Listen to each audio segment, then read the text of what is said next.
Ramadan Kareem, everyone. I'm Umar, I'm Trevor. and this is Utty. Graps. Graps. There we go. Hey, everyone. Hope everyone's having a wonderful night. My good friend Trevor, how are you? You know what?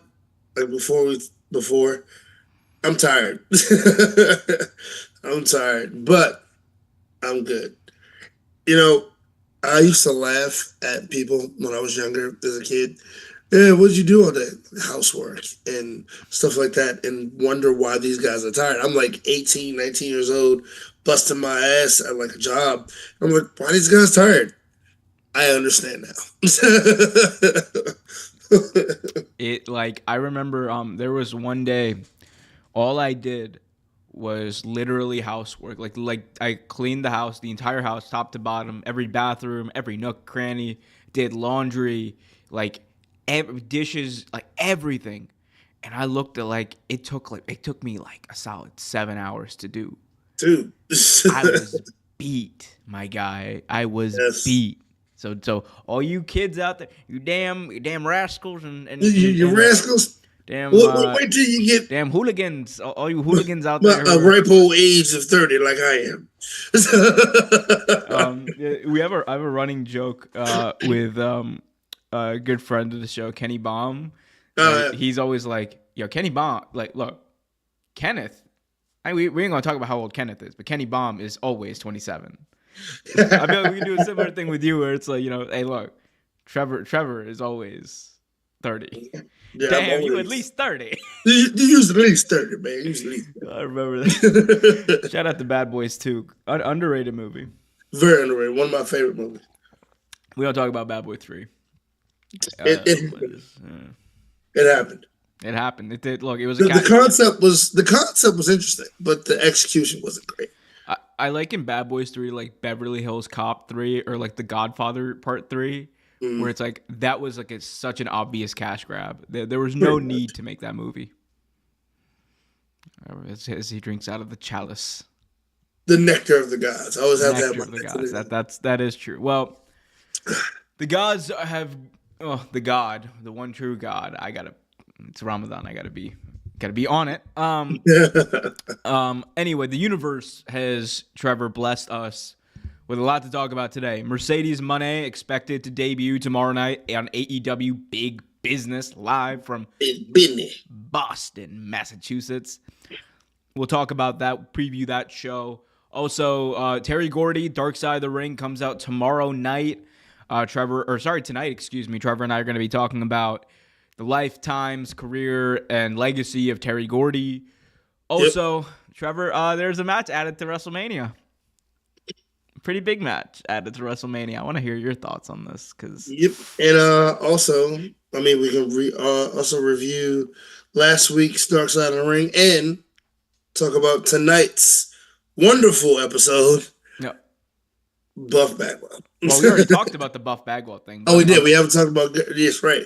We haven't talked about Gordy. Yep. Yeah, we do this a week ahead because we're weirdly like barely ahead of the show. You guys do want to hear our thoughts about Buff Bagwell? It's a great time to plug youtube.com/@OTGraps. That video is doing very well. Over I believe it like 2,500 people have watched that so far. So, dude, what those videos and honestly, I want to. They're not even full videos. Most of them are shorts. And even the videos, guys, thank you so much from the bottom of my heart for what we're only at 150, 157 subscribers. And dude, we have videos with over 10K views. Like, thank you. From the bottom of my heart, thank you. I mean, unfortunately, it's the Hulk Hogan one, and everyone it has to be, doesn't it? It has to be the Hulk Hogan one. That's pride me on it. Us just giving out about how terrible of an actor he is. Dude. Oh, we got cooked in that video. I don't care. It was so funny. He's a racist. He's a racist, and I'm not wrong. He can't act. John Cena out Hulk Hogan. he did.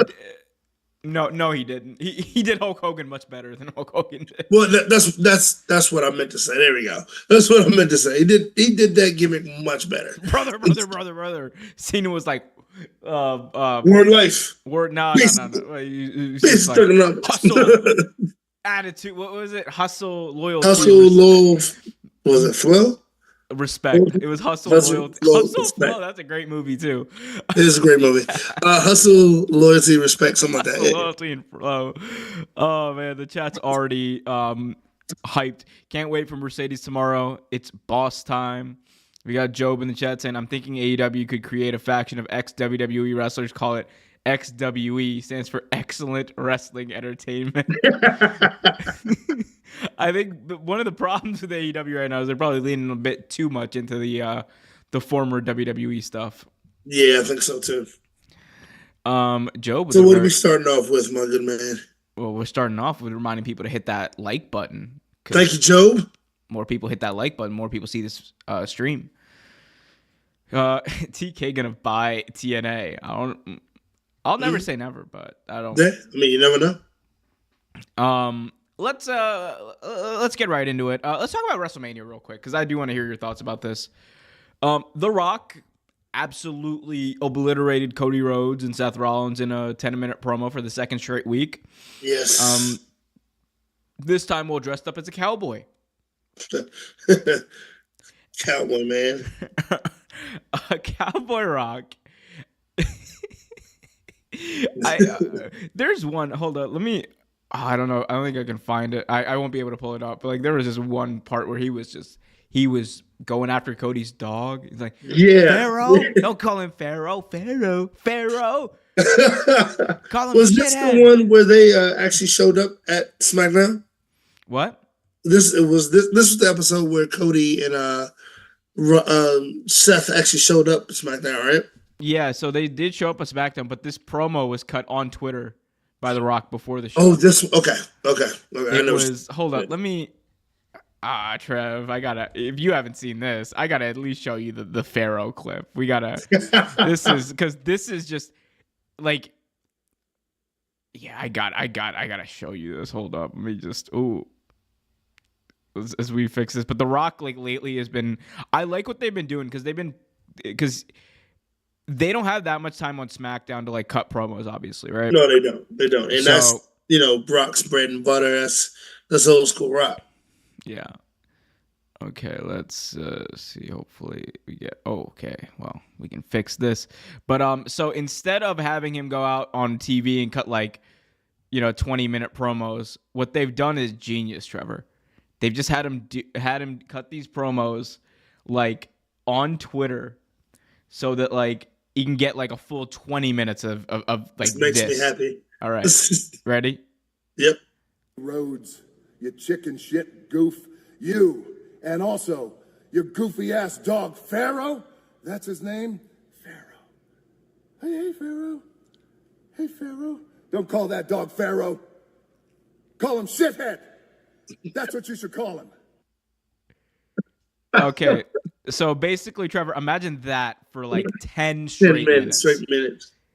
It's hilarious. He has been dead on, dude. He has been on fire with these promos, dude. It's great to see, honestly, that he still has the ability to do this. And at the same token, is it really necessary? Probably not. But it's fun to watch. Yep. I think it's honestly like he at least took the time to explain like part of the story that we had never heard the last time. So I was grateful for that. I think these are entertaining. They get me more psyched for the match than I would have been. Honestly, like we'll get into like my thoughts on this match in a second, but Trevor, it was announced on SmackDown. The challenge was laid out and the challenge was accepted. It will be Cody Rhodes and Seth Rollins versus The Rock and Roman Reigns. If the Bloodline wins, then the main event the next night between Cody Rhodes and Roman Reigns will be under Bloodline rules. If Cody and Seth win, Bloodline banned from ringside. What do you think? I honestly think. Okay. Did they Okay. fix it?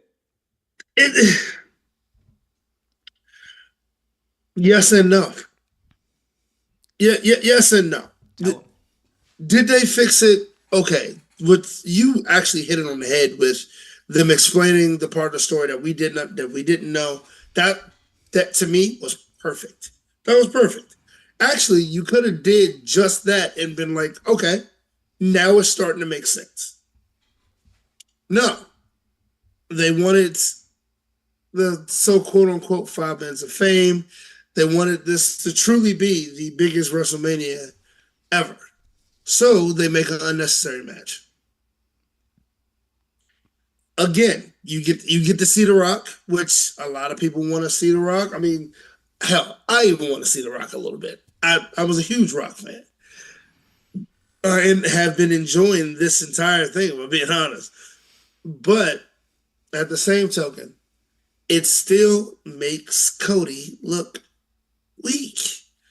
Like that little, first off, that little slap he did on The Rock. Oh, it's like, ooh, I'm like, hey. I was waiting for him to like run back, like, like, like, dude, like It's like when the kid, it's like at the playground when the kid like pushes you over and then runs away. right, that's exactly it.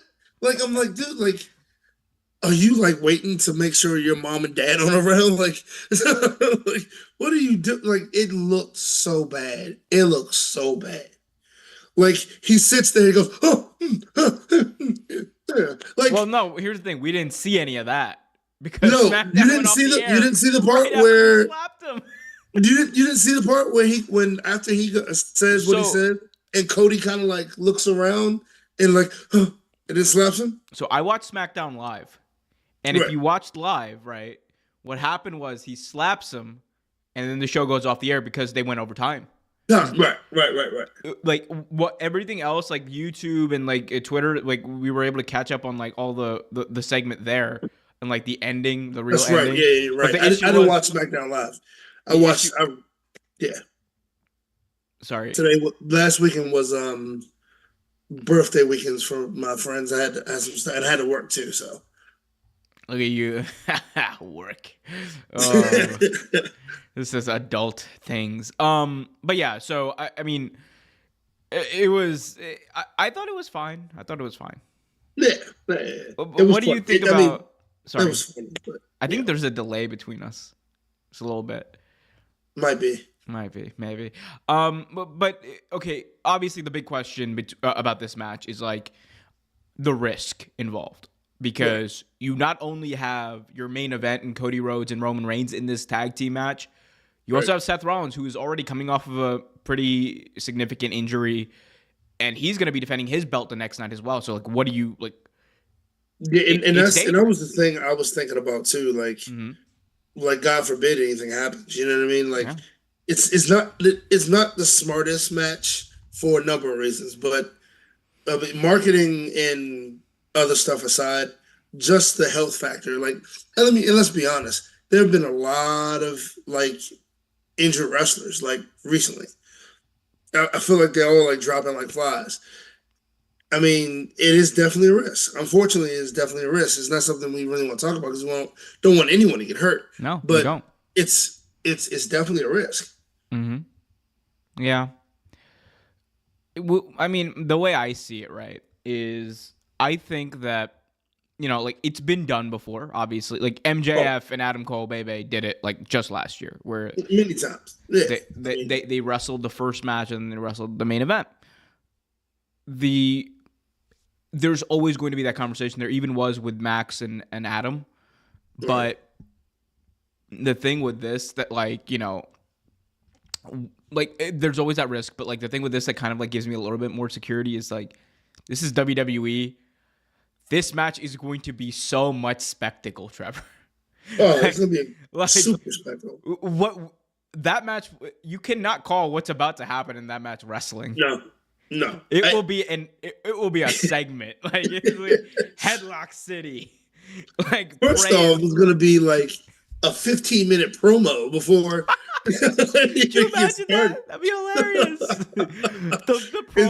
The promos and the entrances are longer than the match. And then the Rock in the Bloodlines entrance alone is gonna be like 20 minutes. Oh my God, no! That Roman Reigns' WrestleMania entrances, he milks those. Oh, doesn't he? He milks them so. Just like Rock does too. Rock has had some good ones too, but like Roman Reigns definitely milks that promo. I mean that entrance. half the time it's just him doing this, putting his finger in the air. And he has to get it all. He has to extend it all the way up. So it's like, bro, like that takes like 5 minutes just by itself, and then he has to walk down a massive ass ramp. Exactly, and then he has to tell everyone to acknowledge him one way or another. I mean, look, I acknowledged the tribal chief a long time ago. I think we both acknowledged him when we were watching SummerSlam at Dewdrop. Oh my God! Look. Here's the thing with Roman, right? Great wrestler, like he can wrestle great. Like it's all great.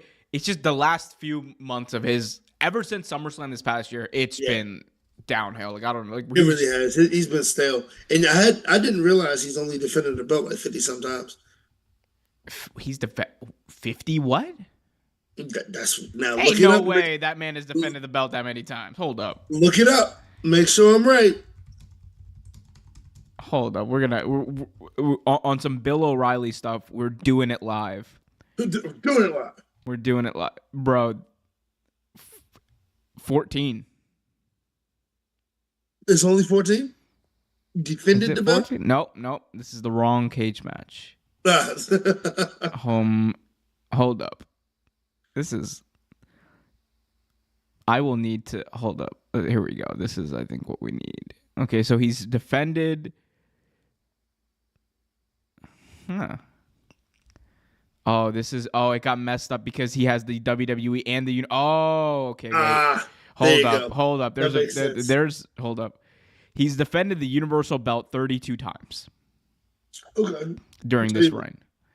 Which is still more than I thought he defended. I thought it was like more like 20, 25 max. Because they were talking about the wrestlers before him, like Bob Backlund and guys like that, how many times they defended their belt, and it's like in the thousands. It's like Bob Backlund was champion for 900 days. He defended it 10,000 times. Dude, what a fighting champion! God, I love Bob. How many tournaments in Rio de Janeiro did he win? That's what I need to know. Dude, it was a lot of them. Bob was a monster. Absolute monster. Now he sells weed. Shout out to Bob Backlund. Living the dream. I guess obviously like there has to be a winner in this match. Who do you think wins? You know what? Most people would say, "Oh, of course, Cody and Seth are going to win this." I don't think so. It's going to be the bloodline, and Cody's going to go through that gauntlet and try to win this match that way. I do not think you have a tag team with The Rock on it and The Rock loses in his first match in years. I don't think so. I don't think that's how it goes. I won't give away the details yet because WrestleMania is still a few weeks away. But I will say this. Cody and Seth will win. You think they will win? I think Cody and Seth will win.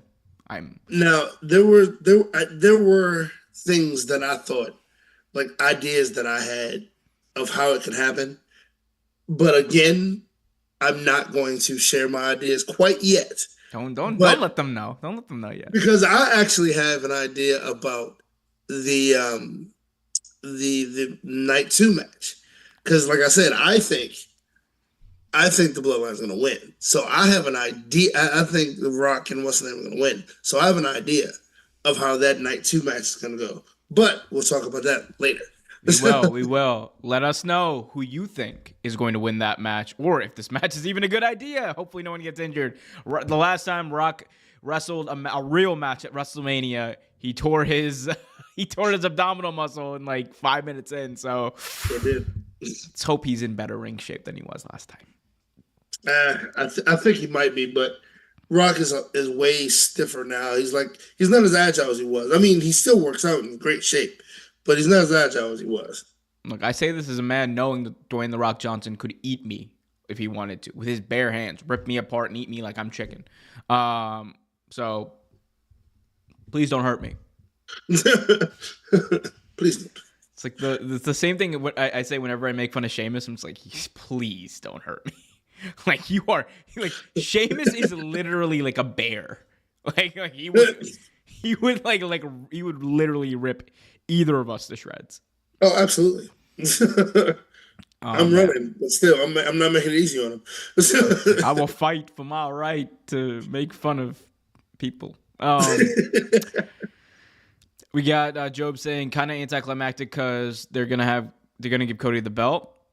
Charles saying Roman Reigns' entrance is one of the best in WWE with the new Rock one, in my opinion. Yeah, I actually like the new Rock entrance, and I believe it is, but he's just it's gonna take too long.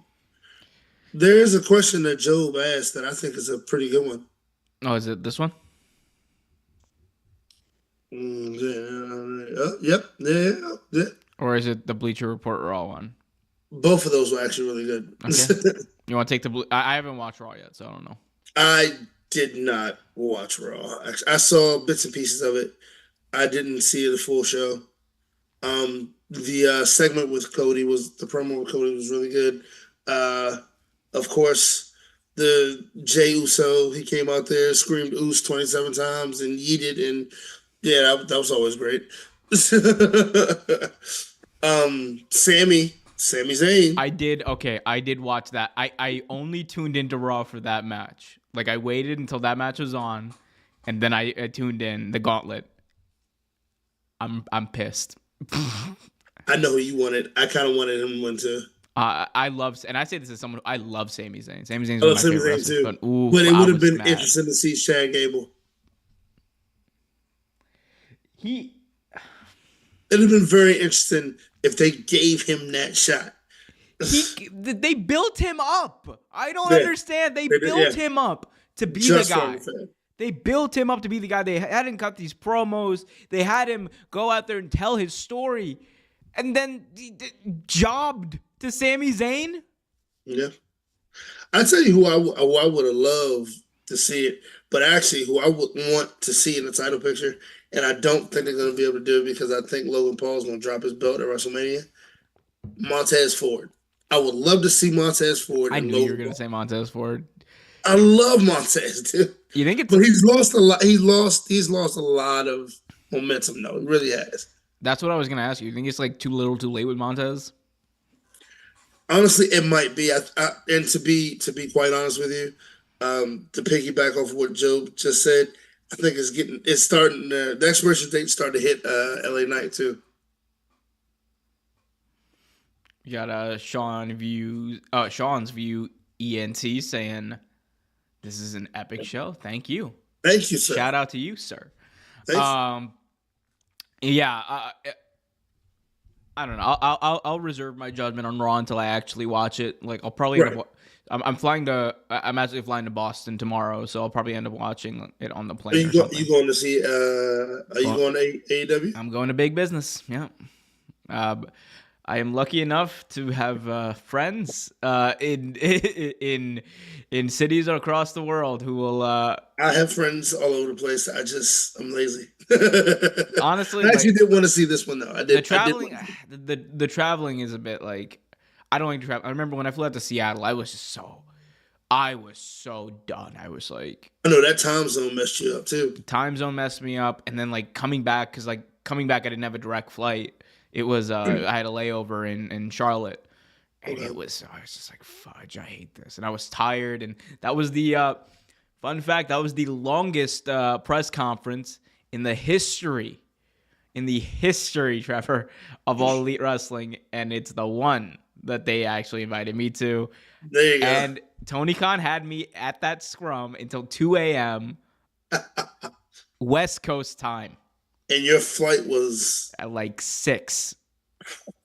So, and like I made it back to my hotel by 3, and I was like, all right, I'm just gonna edit videos, try to stay awake, and then go to the airport. I was literally falling asleep at the airport. I was like, and I was like, oh, God, I can't. I went to Starbucks, and like I got a coffee, and then like like when you drink coffee, but you have to sleep, and like my body just did not react in the best way to that. It was just like you're up, but you're tired. But like it was. Yeah. Like it's with me, it's like one half of my body's awake, the other one is like, it is, and I get kind of delusional. We got Ali in the chat saying, "How did you like Seattle? Also, better WrestleMania venue. Better WrestleMania venue you've been to Seiko I Field." think it's like the best WrestleMania venue you've been to. I think that's the question. I mean, I haven't been to either of them, but okay, I see what you mean. I have visited both. Yeah. So I will say, I think Seiko Field is better. I am not a big fan of like the dome, like real domes, but like I like Seiko Field. Yeah, the domes can be annoying at times. This was hilarious. Kervin saying, if you see Jason or Brown in person, tell them boo Celtics. I'm a Cavs fan, so I will definitely do that. Yeah, you guys stink. We got Job in the chat saying, Trev, I'm interested to hear your take on the Jade Andrade thing. I have no idea what Job is referring to there. Yeah, unfortunately, I don't know yet either, honestly. I think he mentioned something earlier on. He did. I was trying to remember, look that up. I wonder if Jade and Andrade Alidlo have second thoughts LA Knight does. Oh, coming back. I doubt it. I think they're fine. I think Andrade is definitely fine. I think Andrade is fine. Jade, I don't know about, but she's fine too. She went to WWE for a reason, or two reasons. One, the bag. Two, you want to break out in Hollywood. You want to break out in acting and other ventures. This is the best place to do it. Honestly, it's the place to be. And she's like perfect for WWE too. Now, I will say they haven't given her much TV time, but I think they're trying to figure out what to do with her, to be honest with you. I think it's a bit of a slow burn with Jade. Yeah, I think they're trying to figure out what to do with him. Now, Andrade, you can do whatever with him. And right now, they have him. Don't they have him in an angle with LWO or something? Or what is he doing? I think they're building towards that. Yeah. We got Ali in the chat saying, do you guys think The Rock will turn on Roman? Trevor, you want to do this on 3? Absolutely. Yes or no on 3? 1, 2, 3. Yes. I think this is actually a sign. This is a sign, bro. Oh, it's a subtle one. Imagine if the build-up for this is just it's a subtle one, but it's a sign nonetheless. It's like, Bullet Club. Rock joining Bullet Club. oh man. What else we gotta talk about? You want to talk about big business? Oh yeah, let's talk about. Let's talk about big business. So, that's the wrong number. Here we go. There it is. AEW Big Business live tomorrow night from the TD Garden in Boston, Massachusetts. Boston. You ever been to Boston, Trevor? I have actually. I've been to Boston. What are your thoughts? I'm actually a Red Sox fan. I don't know if I've ever told you that, but that is very sad. You telling me? And I went to a Red Sox game. An old friend of mine took me to a Red Sox game for my birthday, actually, and it was pretty cool. Boston was a good time. Pretty, actually. Cool. Live from the TD Garden, Boston, Massachusetts. As of this recording, 7,535 tickets have been distributed. Current capacity is just over 8,200. I think they'll get to right around the 8,000 number, if not like just a little bit less than that. That's what I'm thinking, yeah. Which is still a good house for AEW. Like for TV, they have been in the mud as far as TV goes, as far as getting fans. Like 2,000, Trevor. It was like 2,100 for Dynamite last week. How many walk-ups are they getting? Do you know? Depends on the city. Like I think for Boston they'll get a good amount of walk-ups. That's why Yeah, I think like so too. Yeah, they'll like in Boston they'll be able to get that 8,000 number or at least very especially close to since it. Monet is supposed to be there. I Yeah. think they'll definitely get hometown girls coming. It's Monet.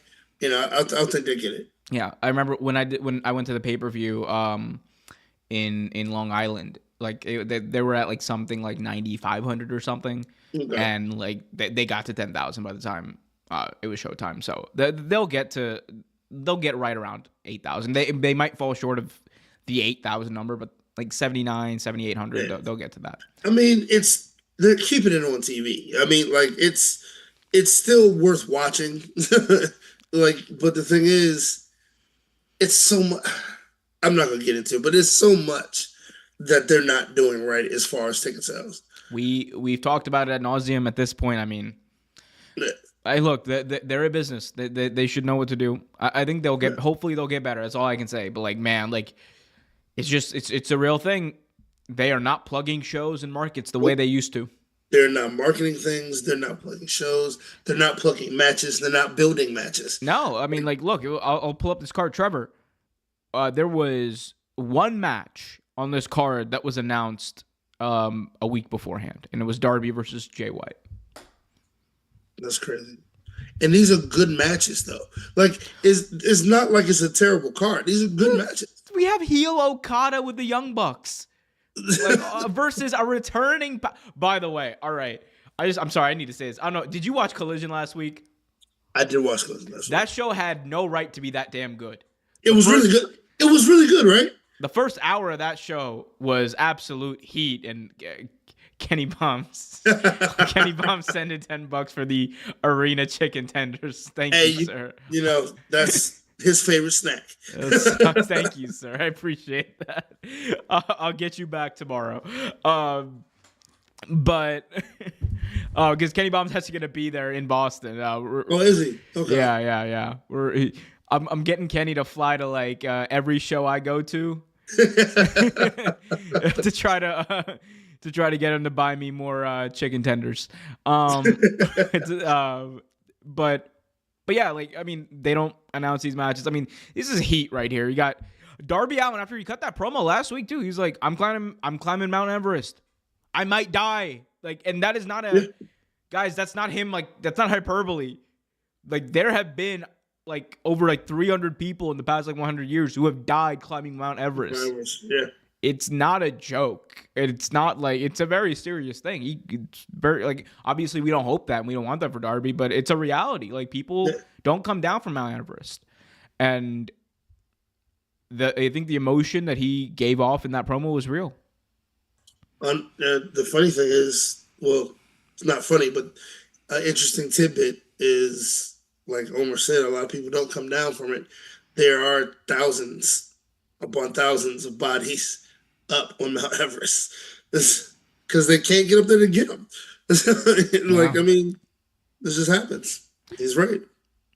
So let's just start running down this card. We got Samoa Joe, Wardlow for the AEW World Championship. Kenny Bomb doesn't want to go to Dynasty. Come on, it's like. Well, we'll talk about Dynasty in a second. Just stop distracting. AEW Big Business, Samoa Joe, Wardlow, AEW World Title on the line. Wardlow, of course, got this World Title shot at Revolution when he won the All-Star like 6-pack challenge, whatever that thing was called. Thoughts on this match, Trev? Okay, so good match.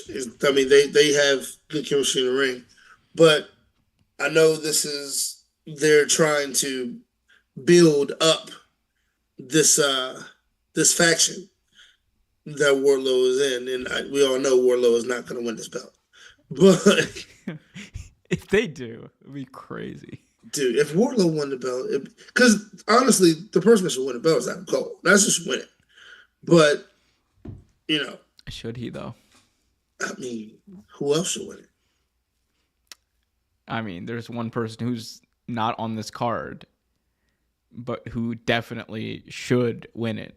Swerve. He's a dangerous. I've heard he's a dangerous driver. Swerve when it because he tends to, swerve when he drive, and I know when no survive. I swerve when I ride, when I'm bird in my heart. Swerve. Swerve. Yo, actually, hold up. No, just say, yo, you gotta hit me with those ad libs. You gotta just hit me with swerve. Swerve. Swerve. Swerve, swerve. Actually, one of my good friends, his nickname is Swerve. That's hilarious. So we on a cruise. I just kept calling him Swerve. You should have just followed him around the entire time playing Swerve song and like dancing like Nana. You should have been his Nana. In the ring you want to fight.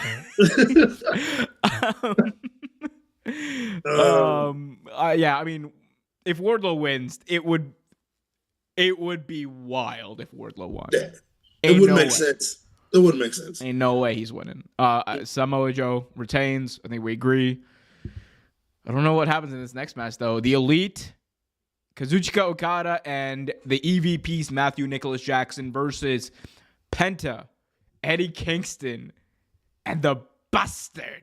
The Bastard. He's back. Malachi Black. Yeah. He's back. What do you think about Pac's return? You know what? I love Pac. Don't get me wrong. I love Pac. This is an awesome performer, awesome wrestler. How many times has he returned at this point? I mean, well, he's there have been different things. Like he just came off an injury. Before it was like visa issues from the pandemic. Right. He's been. It's just been a tough time. It has, and I feel bad for him because he is such a great talent. But it's good to see him back in the ring, though. Definitely is. Absolutely. You think you think they got enough to beat the Elite? I think the Elite coming off a loss. I think they win this one. Yeah.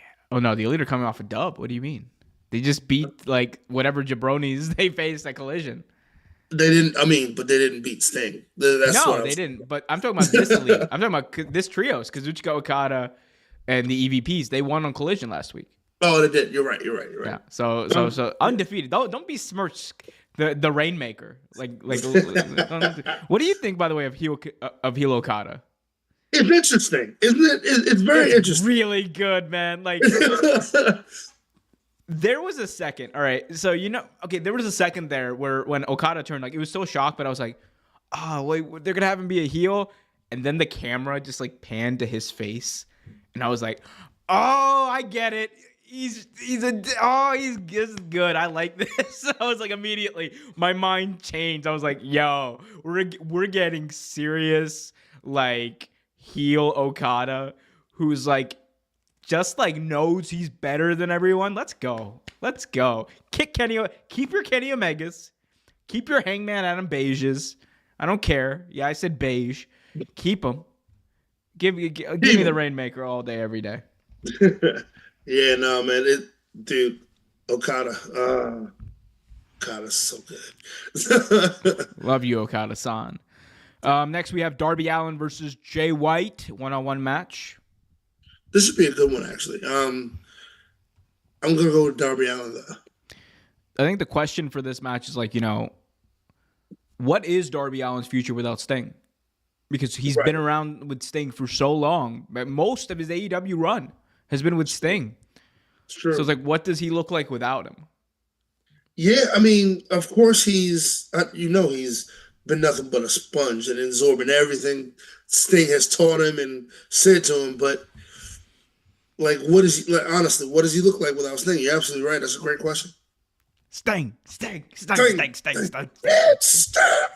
No. Oh my God, Tony Schiavone, man. Oh no. Please, Tony Khan, if you can hear the sound of my voice, bring Ian Riccaboni on the Collision. There's no reason for Tony Schiavone to be there now. Sting retired. No reason. Sting retired. Like Kevin Kelly got fired. Please, just give me, just please, Ian Riccaboni, please give me Ian Riccaboni. Like, for God's sakes, it was like Excalibur. Yes, it's a matchup between these two people. Like, you know what annoys me the most about Tony? Great human being, like, by all accounts, like absolutely wonderful person. I love to hear him. Like I love to hear him on commentary. I think sometimes he does add to things, but the thing that annoys me the most is like if there's like a chant or like an act or something like that's like really over, he will talk right over it without. He will. He definitely will. Like, that's annoying, and like I know it's because he's trying to like sell it, but like, dude, how angry he is with some of the heels, like some of the things he says, he's just saying about MJF, or even like Kenny Omega back when Kenny Omega was done. Like some of them, you're like, did you really just say you're supposed to be a commentator, sir? It's like the thing that always gets me is whenever Suzuki is wrestling on AEW, Tony Schiavone will always talk over Kaze Ninare. It will. It definitely I'm will. just like, come on, bro. Even Excalibur out here is like. I'm gonna be honest with you. I don't know if I really like any of them right now, except for I don't like any of them, except for maybe JR when he does because it's very sporadic. Goddamn, son. Look at this match. What the hell's going on here, pal? Take my barbecue sauce. Oh yeah, look at this. All right, here we go. Hangman Adam Page. He's a cowboy. I love JR. You know what? Just bring Mike Tyson back. I'm happy with that. Just bring Mike Tyson back. Mike Tyson back. Wow, Oshigoroshi. That's crazy. That's crazy. Oh my god, that'd be Excalibur. When he hits him with this, it's over. It's over when he hits him with this. Oh, okay. Go orange punch. That was like. Oh my god. The fact that we got Orange Cassidy versus Shibata with Mike Tyson on commentary in Atlantic City is one of the wildest. It wasn't even Vegas. It was Atlantic City. I was like, that's crazy. What's really funny is the fact that Excalibur didn't like him. No, the wildest part was that was on Rampage. That was a live Rampage. Yes. Oh my god. They brought and Excalibur was not happy when he said some of his ad libs. You mean when he was calling the match? Oh my god. Oh, I've seen him. I remember when he beat Okada with this move. I was like, what? What, you watch wrestling, sir? It's like, you imagine Mike Tyson has like a New Japan, like, because Mike Tyson, man, that dude, like, this dude is like famous for doing like DMT on his podcast. Yeah. So wild. He's just like, yeah, smoke this. And it's like, what is this? It's DMT. It's like, why are you giving me DMT? Crazy. And his dispensary is doing amazing, honestly. Good for him. I'm not interested in any of that stuff, but good no, for I'm him. just saying, like, he's doing like great. He's making money on hand over fist, doing some of the stuff he's doing right now. Speaking of some of the stuff we're doing right now, we got to finish up talking about this card. We got Willow Nightingale with Stokely Hathaway. God bless Stokely Hathaway. Thicker than a Snickers. Absolutely. What a guy. Versus Riho, fresh off of her win against Stokely Hathaway's other client, Chris Statlander. They're telling a bit of a story here with Stokely Hathaway, trying to get Chris to turn heel, and Chris is still relenting, but what do you think happens here? This is a great so first off, we have not talked about how much we love Stokely. Like, I absolutely adore this man. And he used to bother me on NXT. I'm gonna be honest with you. I couldn't stand him on NXT. But Stokely Hathaway. Anyway, this particular match, I think Willow wins with Statlander finally, hopefully, going heel. If not, she turns on Willow. I think she turns on Willow and costs Willow the match. Yep. Riho for the win. We're getting Riho back into the world title picture. Let's go. I'm manifesting it. I love Riho, man. I do too. People need to put some respect on her name. First ever AEW Women's World Champion. Amazing in the ring. You're goddamn right she's like 95 pounds, but she could still whoop your butt. You sure can. 95 pounds soaking wet with a work boot, but she is very talented in the ring. Bro, I mean, she like flies around there. It's crazy. Like, I'm telling y'all don't. A lot of people like to talk about pro wrestling. Not gonna get into it. Hook and Chris Jericho versus Gates of Agony. Trevor, it happened. Unfortunately, it has happened. Hook has been swallowed up by the Jericho verse. Or the Fozzy verse, the FCU, the Fozzy Cinematic Universe. Trevor saying it so. Wait, hold on. I'm sorry. Kenny Bomb saying Trev kind of looks like Stokely. A light-skinned Stokely Hathaway. Light-skinned Stokely Hathaway. Yeah, I love Kenny. Crazy. Shout out to Kenny. Jason says the only reason a lot of people are going to watch tomorrow. Mercedes. Yep. Yeah. A lot of people will tune in for Mercedes. Job says, and I hope Tyson kicks the S out of Paul. Yeah. Jake Paul versus Mike Tyson. We haven't. If we have time after this segment. Anyway, Trevor, he's been taken up by Chris Jericho. Our boy Hook. Please say it ain't so. Had a lot of hope for Hook. Had a lot of hope for that guy. But I mean, all in all, this might be a decent match. I don't care. I'm not gonna. Yeah, this is the match. The second I hear, I'm walking over to get my chicken tenders. Make sure Kenny is with you. I think Kenny will be right there with me because I don't think he's in a mood to be singing Fozzy either. Anyway, so that's the card. What were you sounds really? Sounds like a good match. Good night. The Good first little, match. Good little card. But here's the thing we all care about, Trevor. Every single hint in the world has been dropped. AEW has done everything in their that they could possibly do to tell us that Mercedes is going to be at this show without explicitly saying, and the debut of Mercedes Money. Trev, are we going to get Mercedes?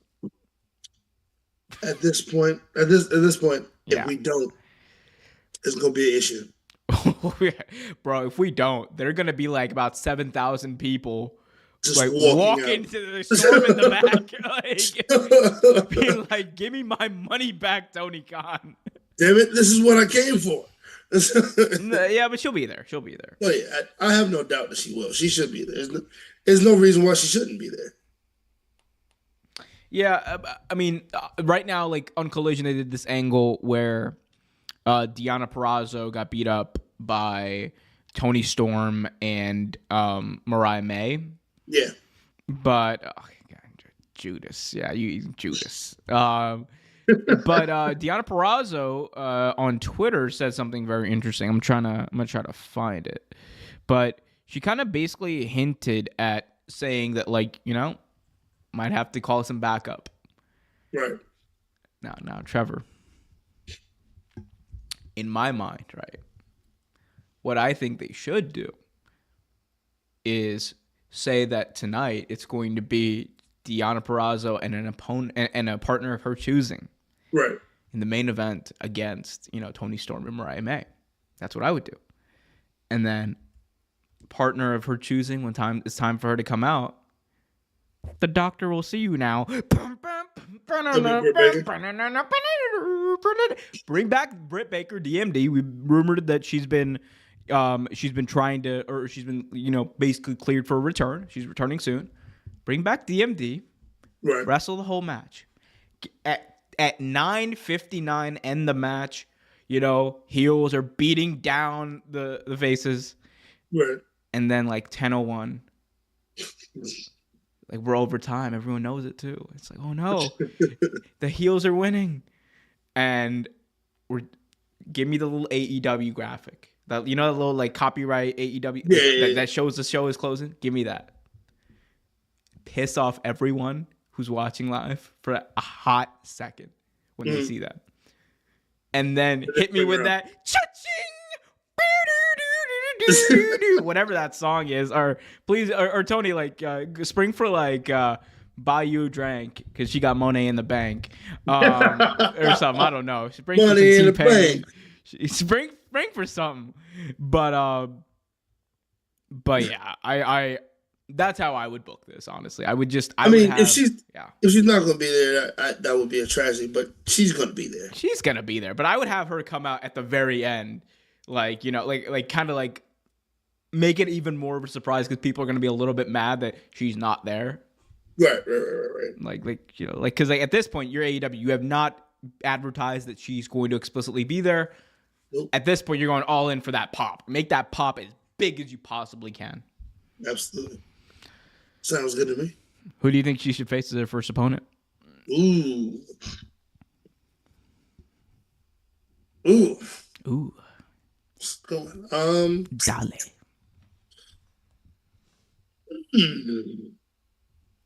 I don't know. Blue Sky. I'm going right for Toni Storm. Give her. Look, and I'm not just saying this because I'm probably going to end up going to Dynasty, but but Trevor, that card, like when you think about that card, right? For AEW Dynasty in a few weeks, Will Ospreay versus Bryan Danielson. You don't need to sell any. That's it. I don't need anything else. After that, I don't need anything. Like I've talked to so many people who are like even down in AEW. The second that they heard like, oh, like it's Bryan versus Will Ospreay, they're like, all right, yeah, I'm definitely spending the $50 on the pay-per-view. Like people are like, that's it, that's sold. And people. Where is Dynasty gonna be? It's gonna be out in Missouri. So you have that. You have the potential of Swerve versus Joe, where Swerve could win the belt. Yep. You have the potential of the Young Bucks winning the AEW Tag Team Championships, whatever this tournament is going to be. I assume they're going to be in the final because that's what they've been building towards. You have Okada versus Kingston for the Continental Crown. You have potentially, if the AEW plays their cards right, Mercedes Moné versus Toni Storm. Bro, y'all thought Revolution was something. Y'all thought that's a hell of a card, dude. That is a hell of a card.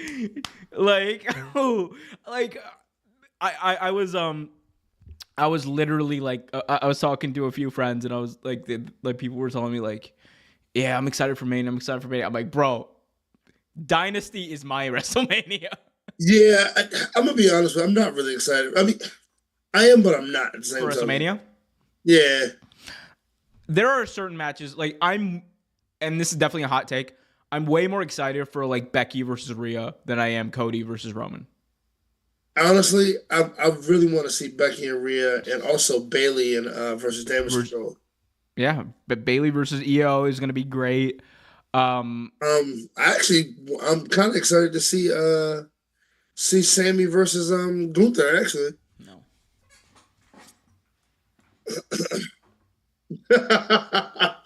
I know who you wanted. I do. No. Turning my back. By the way, if you guys are ever at a wrestling show and you legitimately don't like what's happening, and don't boo, don't give them reactions. Just turn your back like this. Turn your back on them. Yeah. Like that's how you let WWE or AEW know that you're unhappy with their product. Don't boo. Just turn around. Arms crossed. Because like if I'm telling you, if like 10,000 people did that, they would take notice. Man. What else we got? Dark Side of the Ring. You want to talk about that? Let's talk about it. What did you think about did you have a chance to watch the John Tento one yet? Yeah, dude. I haven't seen it yet. That's why I'm asking. That one takes you through all the feels, man. You go through all the feels. He really was a great dude. He was a great man. I don't know if you know this. He was married to a I don't want to assume. I know she's of Asian descent. I don't know. I don't remember exactly what I think she might be Samoan. I don't want to assume. But yes, he married a woman who already had a son. and he became that boy's father, and also had 2 kids of his own. And like they talked about was how much of a family man he was, how good of a father he was. People in wrestling definitely talked about how like WWE tried to ruin him, and and essentially they technically did. Same thing with WCW because they kept giving him names. Shark was the worst. That was the shark angle was the worst gimmick they could have did with this man. The worst gimmick they could have did with that man. they tried to ruin poor Tugboat too.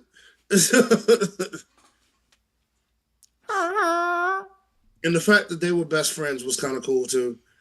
And actually, you got a chance to see Tugboat. Tugboat looks good for his age, man.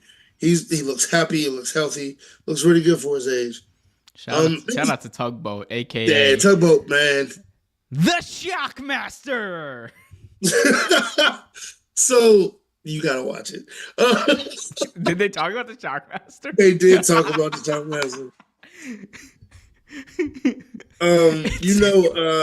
I really wish. I'm sorry to interrupt. I really wish, as part of like that promo package for Sting's last match, they had like just the audio of him saying the Shockmaster. Shockmaster. It would have been so funny. Dude, remember Haku, right? Oh yeah, I remember Haku. So he was one of the the Samoan guys, Big Push. He was talking about like Tenta, because him and Tenta were good friends. Yeah. And he was also talking about Tugboat too. And they asked him, they like, you know about the Shockmaster? He goes, what? I saw this video. I saw this on YouTube. It was so funny. They showed it to him. Oh my god. Oh, that's funny as That's man. funny.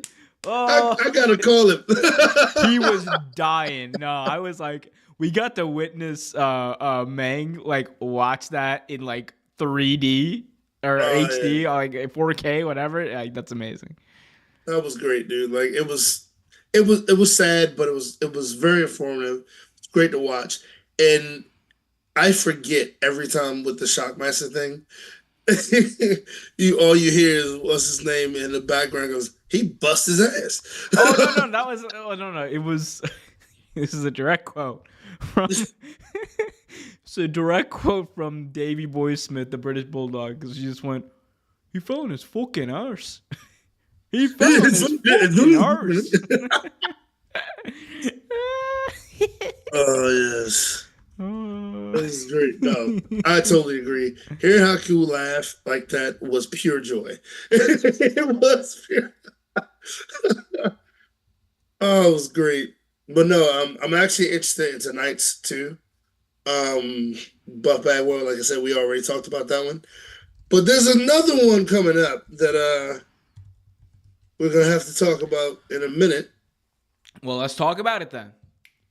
Next episode of Dark Side of the Ring, the life, career, and legacy of Terry Gordy, formerly of the Fabulous Freebirds, also a great professional wrestler in his own right. Yep. Trevor, obviously you have a lot of history, like, more history than I do watching Terry Gordy. By all accounts, he is, he was a very warm guy to his friends. Yeah. And if you didn't like him, though, or if he didn't like you, he didn't like you. There are a lot of insane stories about Terry Gordy around his time in wrestling. But, man, what do you think? Give your thoughts on Terry Gordy for the people at home. Terry Gordy was Job said it best in the chat. Terry Gordy was an MFer. He was. I hope we can say that. I know we can say that part. Yeah, you can say that. You can say it, yeah. Tough as... Dude, he was tough. He reminded me a lot of the Funk Brothers because he was so tough. The Funk Brothers, oh my God, tough as a $2 steak. But Gordy was just he wasn't the best guy in the ring, but he was good. He was great to watch. Him with the Freebirds was fun. I grew up watching the Freebirds and Von Erichs fight and the Freebirds fight everybody else. I actually had I wish I still had a wrestling set with Michael P.S. Haynes, Gordy, and the other one who I always forget. Always forget. Always forget the other one. But I had both of them, and they had the robes that came off, and they were big to do in mid South wrestling and Texas Southern wrestling. They were big names. It was always fun to watch them. Now I'm actually looking forward to this one. Hell yeah.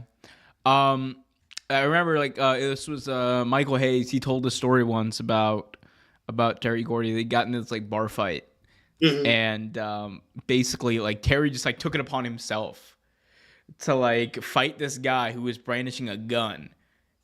And like they end up like the guy ends up like shooting at him, and they're running to their car. And when they finally get away in their car, Terry just looks at Michael and goes, and I'm just like my exposure to Terry Gordy. Obviously, I've seen like a lot of his stuff in from like with the Freebirds and WCCW, but like my first exposure to Terry Gordy ever was King of the Death Match. It was IWA in Japan, and in the 90s, that was the one that had that was probably one of the dumbest pay-per-views I've ever watched, but also one of the funniest pay-per-views I've ever watched. And I mean that in a good way, because there was good wrestling on the show, but it was like literally Japanese deathmatch wrestling in the mid 90s. And I think it was Terry Gordy versus Terry Funk, and Terry Gordy was like, this man could not feel pain because he was putting himself through everything. And I think in the first round he faced like Leatherface or something. Yeah, it was something weird like that.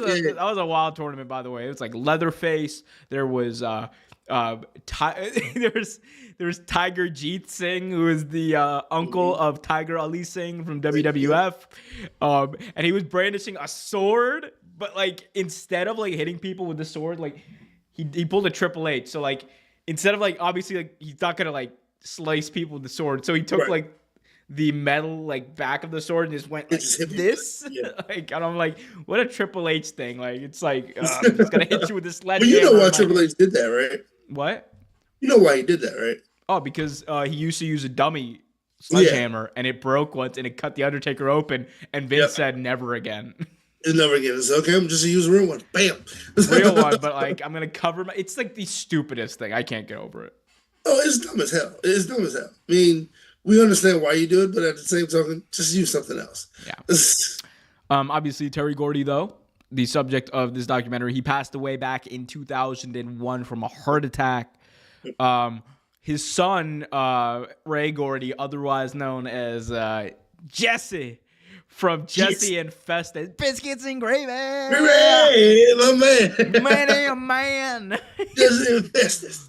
Biscuits and Gravy. It's like the funniest theme song in the history of pro wrestling. Oh man, because it makes no sense. The lyrics are literally biscuits and gravy. Yep, many a man. Yep, and oh yeah. Obviously, his son is helping carry on his legacy in professional wrestling. Trevor, like, I mean, the Freebirds in general had like a monumental impact on wrestling. Like the Freebird rule is like literally a thing for tag teams. It's why the New Day, are able to like kind of, or at the time they were able to like, pick whoever they wanted to be in those tag team matches, because all three of them held the tag team belts. I guess like talk about the Freebirds, in that respect, like their legacy on pro wrestling. Like them or hate them, and most people actually couldn't stand Michael Hayes. Like most people could, if you talk to people about Michael Hayes to this day, most people couldn't stand him. He was a partier. He was out there, but when it came to getting down to business, as they say, he could do it. And none of those guys were slouches, though. None of those guys in the Freebirds were slouches. All of them could wrestle. And I think Gordy may have been one of the better ones, because he was such a tough MF. Like he really was. He was a tough dude. And it was always fun to watch him get in scrimmages with some of the Von Erichs, and because also tough guys like the Four Horsemen, guys like that. So much fun to see him in action. Like the impact that that trio. I shouldn't say 3-man trio because that's a trio.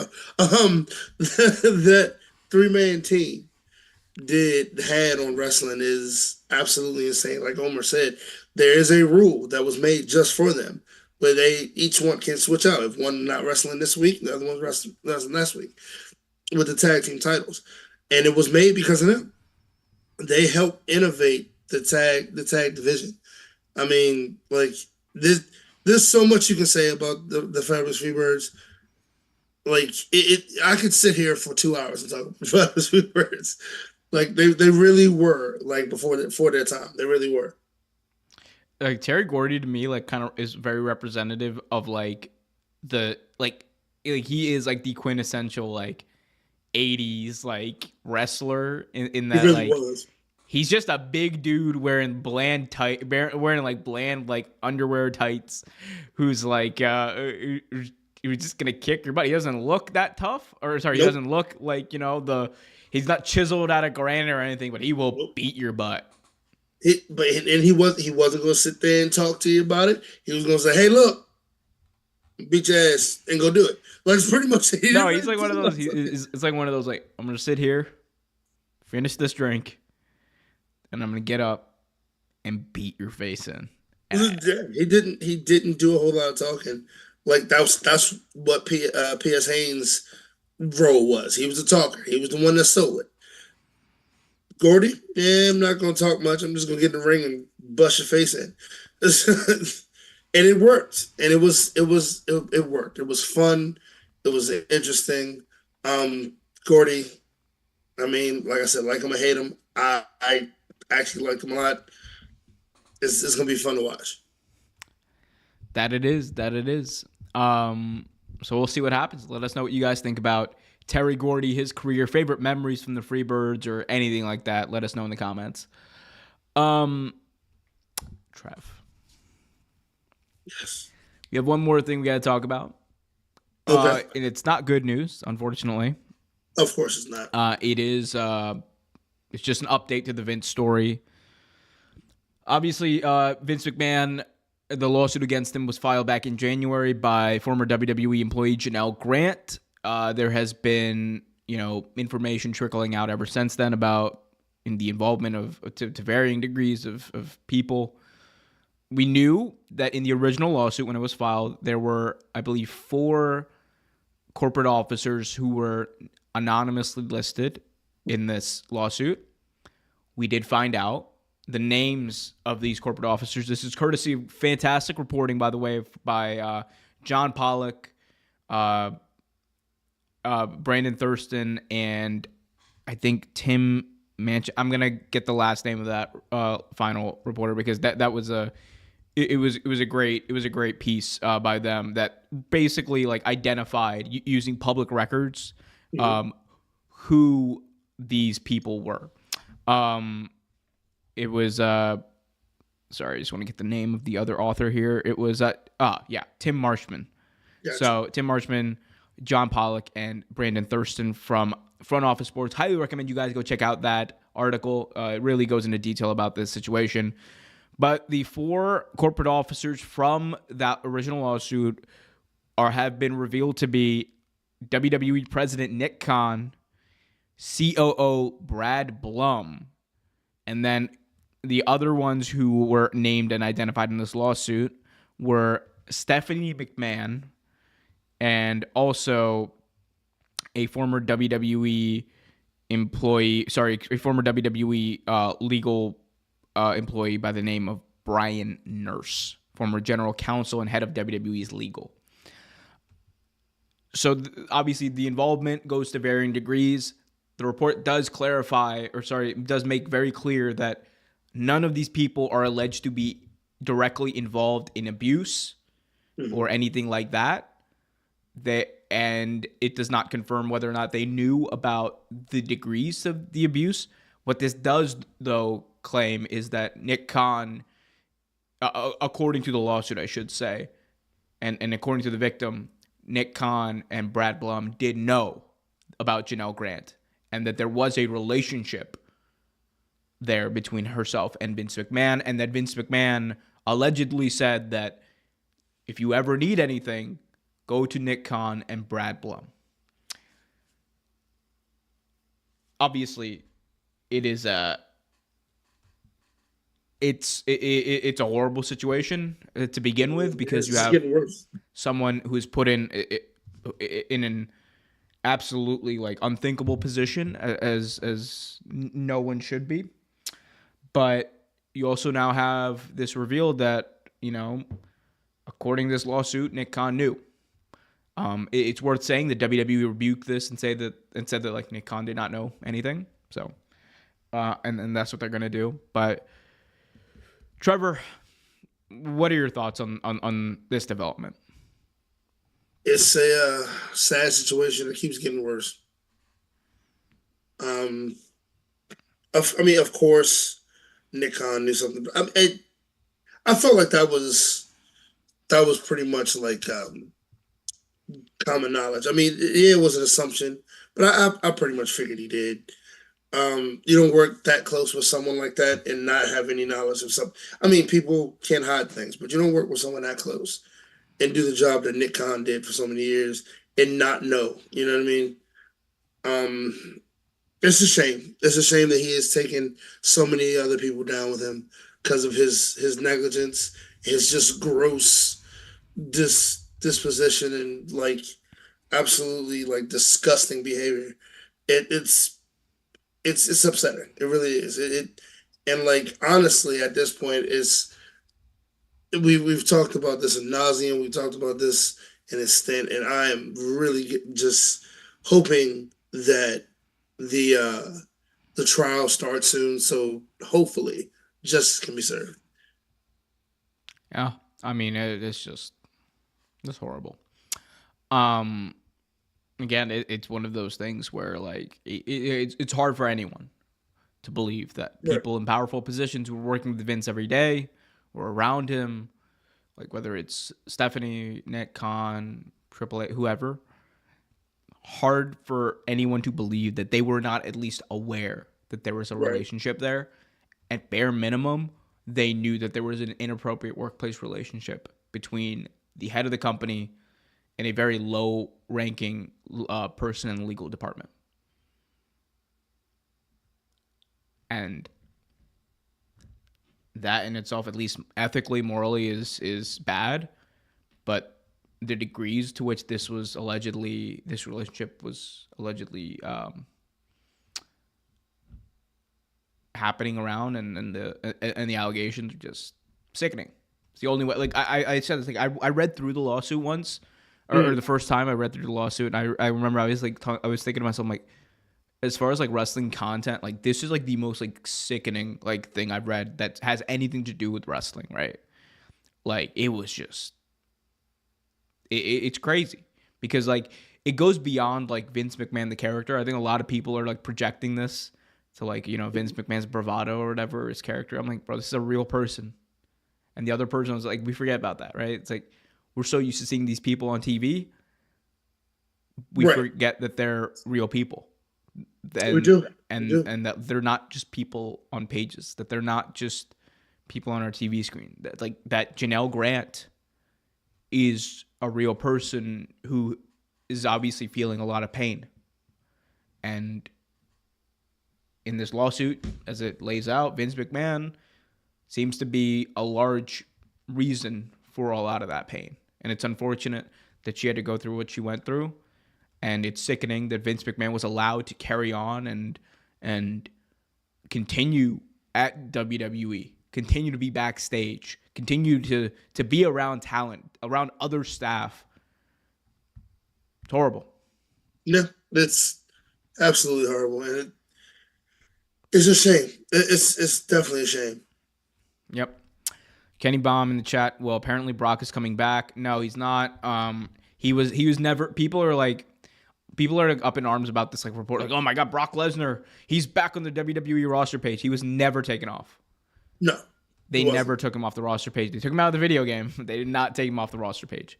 So it's just there's certain outlets who will I'm not gonna name on air who like to look. No one understands clickbait better than this guy, but like it's also like there's a line. There's a line. Anyway, Trevor, what else you want to talk about? What else is going on with you? What are you watching? Of course, Dark Side of the Ring. Apparently, I'm watching a fight between a boxer who's 57 years old and one is in his 20s. Jake Paul is my age, basically. Yeah. And Mike Tyson is like twice your age. Yeah. Yeah, he's like 57. Yeah. So it's crazy. Mike Tyson versus Jake Paul announced for Dallas at AT&T Stadium in July. It's going to be streamed live on Netflix. So if you have Netflix, you know, you're going to have access to this fight, and it's going to be an interesting test for them ahead of the WWE Raw launch next year. Definitely is. It's worth seeing how it works. Well, how do you feel about this fight, though? First and foremost, how do you feel about this fight?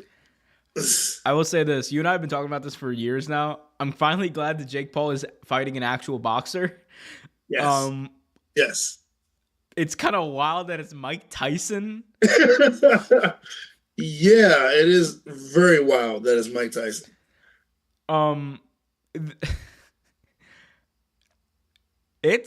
Look, here's the thing. It's going to be an interesting test because Jake Paul has not been tested, like, as far as being a boxer. Like, you and I talking, like, he's talented. Fury's brother, but that wasn't much of anything. Oh, him and Floyd and we don't count that. But like, I think Jake Paul legitimately has some talent as a boxer. No, absolutely. And the fact that he's facing Mike Tyson, even at 57, Mike Tyson is like scary. If you watch, have you seen this man's training videos? It's crazy. It's ridiculous. Young, he is 57 and I used to box and way faster than me. And I'm younger. You've been just going out there like doing the back like it's nothing. There's like stories that he used to back in the day. Mike Tyson used to like knock out his sparring partner so he could go watch cartoons. Yeah. Who was it? It was some former UFC fighter. I can't remember his name right now. He was talking about how, he said Jake Paul is going to get his butt whipped. Like, Mike Tyson he said, when you talk about a wrecking ball, you never talk about how old the wrecking ball is, do you? Like, he's going to destroy Jake Paul. Now, here's the thing. As much as I think it'll be fun to watch, right? I don't know what the outcome of this fight is going to be. And to be fair, I think it's going to be a decision. That's what I think. I really hope they don't have a no knockout clause. I'm going to be really upset if they don't, or if they do, because I want to see Mike Tyson knock out Jake Paul. Or it'd be wild as hell. It would be the wildest thing. I don't care how old Mike Tyson is. You knock out Mike Tyson at 57, you're still knocking out Mike Tyson. Exactly. It's Mike Tyson. It's one of the greatest boxers of his time. Like, it's Mike Tyson. I think he's given up some height, though, in this fight, which doesn't really matter because Mike has fought people taller than him his entire career. I mean, Mike Tyson wins. I think like that's my prediction.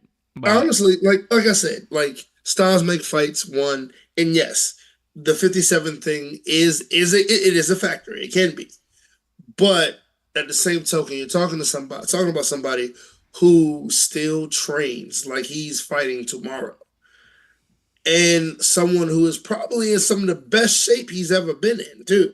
And who watches New Japan Pro Wrestling like a boss. Exactly. DMT like it'd be crazy if Mike Tyson's like tripping in that fight. It'd be crazy. Oh man. But it should be entertaining. Yeah, it should be entertaining. I mean, that's why they're having it, right? It's not to show us good boxing. It's to show us the spectacle. That's what. Exactly. Hey man, that show is gonna be crazy, and like they got a stadium to sell out too. Like it's not an arena; it's a stadium, proper stadium, like 90,000 seats. You got to fill. Yep. I'll talk to you about something off air. I might throw a little something that day for the fight. Oh dear, oh dear, oh dear, oh dear. We're gonna have a barbecue, nice July barbecue, and watch. It's like the fight ends in 2 seconds. All right, it's 8 p.m. Everyone go home. Go home. Yeah, see you later. Man, all right, that's cool. I'm watching George Lopez. I'll just say it. I'm watching George Lopez. He's hilarious. I like George Lopez. I'm at season 3 right now. I've watched George Lopez many times, but when I was younger, it'd be 3 a.m. You just randomly wake up, you put on Nick at Night, and all you hear is. I'm actually watching when it gets to the later season, I'm gonna stop, but I'm watching 2.5 Men. I never got into that one. I always loved 2.5 Men until Ashton Kutcher came in. Mr. Kutcher, I'll have you know. Yeah. He does not have tiger blood in his veins. No, he doesn't. For good reason, though. Probably a good thing he doesn't have tiger blood in his veins. It's like tiger. It's like what is tiger blood? Crack. The Rock making that was crazy. Anyway, I love to hear we're both watching sitcoms right now.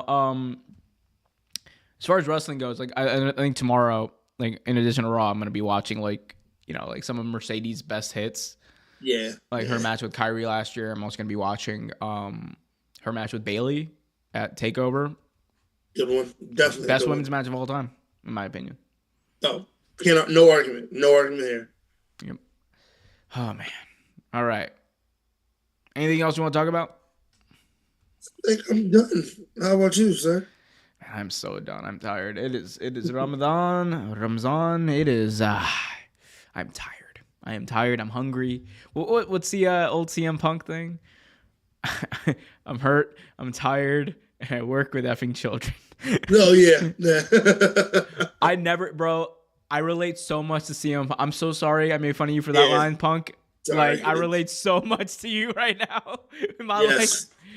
I'm hurt, I'm old, I'm tired, and I work with freaking children. Same. Absolutely same. Love you guys though. Love you, my guy. Love you too, my man. Guys, be sure to go over youtube.com/@OTGraps, the exclusive place to catch clips from the show and much more.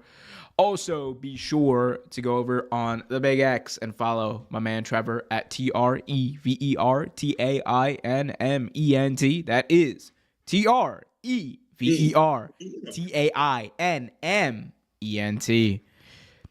If you're going to be in the Boston area tomorrow, if you're going to be at the TD Garden, just come up to me and like slap me in the face like Cody Rhodes did to The Rock. No, don't do that. I will fight. Or I will buy some chicken fingers. You might be happy. Or I will cry. I will cry and get you kicked out. I'll be that guy. Like, security, he hit me. But feel free to hit me up and say hi tomorrow. Be there. Gonna be at Mania too. At least one of those nights. I think the first night is where I'm not sure which one. If it might be one. Yeah, I don't want to go to night 2. Night 2 is just gonna be. I feel like night 2. I'm gonna get tired. I'm just gonna be tired of wrestling because I'm gonna be there Friday night too for some stuff too. Yeah. I'll just be around. I either like I've been thinking about going to like either like the WWE. I don't want to go. Hi. Is that your son? Yeah, it is my first son. What up, buddy? Oh my goodness, that's a good boy. He's been running around outside. Oh man, that's why he's breathing so hard. Absolutely. Oh man, guys, be sure to smash that like button. Be sure to go over to youtube.com/@OTGraps and subscribe. Hit up my man, Kenny Baum, who's in the chat. Shout out to you, sir. Go over to youtube.com/Kenny Baum. Off the top, all his stuff plugged on his page. Happy wrestling, everyone. Until next time, be happy, be healthy, and as always, keep it real. Love those who are far, hug those who are close. Guys, have a great week. Do something nice for yourself. Just, you know what? Get some rest. How about that? That's nice for yourself. Take some time out, relax. I'm Terry Gordy. Shout out to Terry Gordy. We'll talk to y'all later.